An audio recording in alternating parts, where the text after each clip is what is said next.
Bonjour amis skieurs et planchistes, merci de nous regarder.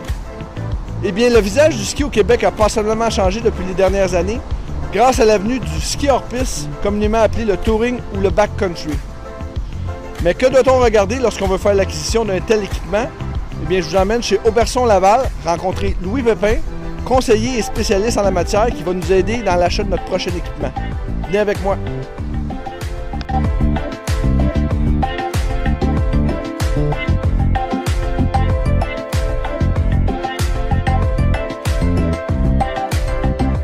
Merci Louis de nous accueillir chez Auberson. Ça fait plaisir. Moi, je suis équipé en ski alpin. Qu'est-ce que je dois regarder si je veux faire la transition en ski hors-piste?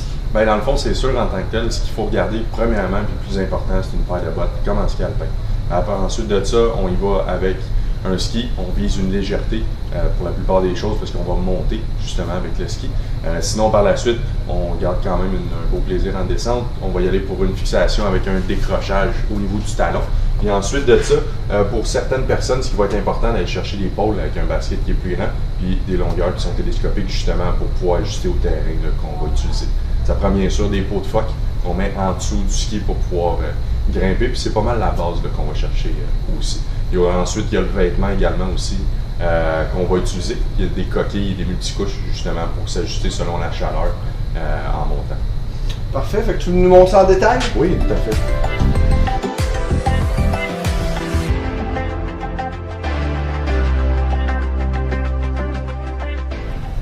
Donc, en premier lieu, on va parler du ski. Ce qui est important d'y aller, comme on a dit tantôt, c'est vraiment avec une légèreté au niveau de la montée. On va se donner beaucoup de facilité à cet endroit-là. Mais quand même, pour quelqu'un qui aime beaucoup la descente, pas trop faire un compromis sur le plaisir de descente et la stabilité aussi. Fait que l'important, en fait, ça va être vraiment au niveau de la construction, puis d'aligner ça le plus possible avec les besoins qu'on va avoir. Un autre aspect qui est très important au niveau du ski, c'est vraiment au niveau de la largeur. Beaucoup de largeurs vont varier, tout dépendant le type de terrain et le type de neige qu'on va vouloir aller explorer. Louis, quelle est la différence entre mes bottes de ski alpin de piste et une botte de hors-piste? Bien, en fait, pour commencer, la grosse différence qu'on va y voir, c'est au niveau du décrochage à l'arrière. Fait que dans le fond, quand on décroche la coquille, on est capable d'avoir une amplitude au niveau de la cheville qui va nous permettre de marcher avec beaucoup plus d'aisance aussi. Ça, c'est le premier des points. Ensuite de ça, on va voir une différence au niveau de la légèreté, donc le poids de la botte justement en même lien avec le ski. Et ensuite de ça, souvent il y a certaines bottes qu'on va avoir des inserts en métal comme ça ici et à l'arrière du talon. Fait que c'est vraiment pour rentrer dans le système de fixation qu'on va explorer tout à l'heure, qui va être le plus efficace là, pour la grimpe aussi. Mais ce qui est important au niveau de la botte, comme une botte de ski, c'est la pièce la plus importante de l'équipement complet, dans le sens où il faut être très confortable, mais le plus ajusté possible aussi. Dans la botte de ski pour le touring, on a aussi des bottes qu'on appelle hybrides en tant que telles, qu'on peut tant utiliser du côté du ski alpin que pour aller faire quelques sorties en backcountry.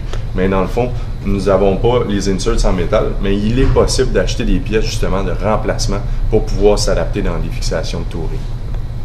Au niveau de la fixation, nous avons vraiment 3 catégories différentes selon les besoins puis selon l'utilisation qu'on va en faire. Donc la première qui est en fait une plaque entière qui va se surélever avec la botte, qui est plus un système qui va être très agréable en descente, mais au niveau de la montée un petit peu plus pesant pour quelqu'un qui est très occasionnel en tant que tel. Fait qu'au niveau du système, on va utiliser comme ceci du côté de chez Marker énormément de compagnies possibles. Par la suite, nous avons, encore une fois du côté de chez Marker, un système Kingpin qui est un système hybride entre un système pin à l'avant et ensuite de ça, une talonnière traditionnelle de ski alpin, vraiment puissante au niveau de la montée. On a quelque chose de très libre, extrêmement léger également aussi, très très apprécié là, au niveau des skieurs. Puis ensuite de ça, dans les systèmes les plus légers, pour les gens qui mettent beaucoup d'emphase sur la montée, toujours très performante en descente, les systèmes Apintech qu'on va avoir ici aussi. Ensuite de ça, vient le temps des peaux. Dans le fond, vous avez plusieurs types de peaux différentes, tant du côté du nylon qui est le synthétique ou du mohair qui est une fibre différente. Vous allez avoir des blends qu'on appelle aussi, donc qui sont des mélanges en tant que tel. Le mélange le plus souvent utilisé va être 70% mohair et 30% nylon. dans le sens où on va avoir une belle glisse, une belle retenue et surtout une peau qui est très durable. Louis, j'ai déjà des vêtements de ski alpin. Est-ce que je peux les utiliser pour faire du ski hors piste? Absolument, vous pourriez les utiliser, mais c'est préférable de pouvoir transférer vers un multicouche qu'on appelle. Donc, premièrement, on a vraiment la couche d'isolation qu'on va utiliser avec des isolants qui sont très respirants, comme le Primaloft, par exemple.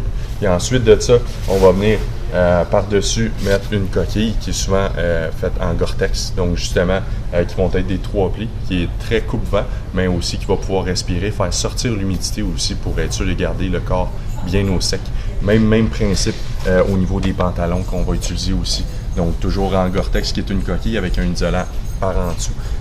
C'est vraiment le principe au niveau du vêtement. C'est ce qui va vous aider aussi à garder bien au sec puis à rester bien au chaud aussi là, durant la montée surtout. Louis, merci de nous avoir accueillis ici. En terminant, aurais-tu un petit truc pour l'éventuel client qui voudrait skier en ski hors piste?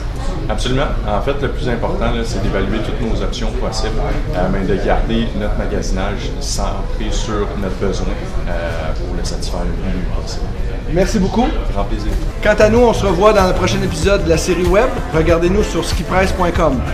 À bientôt.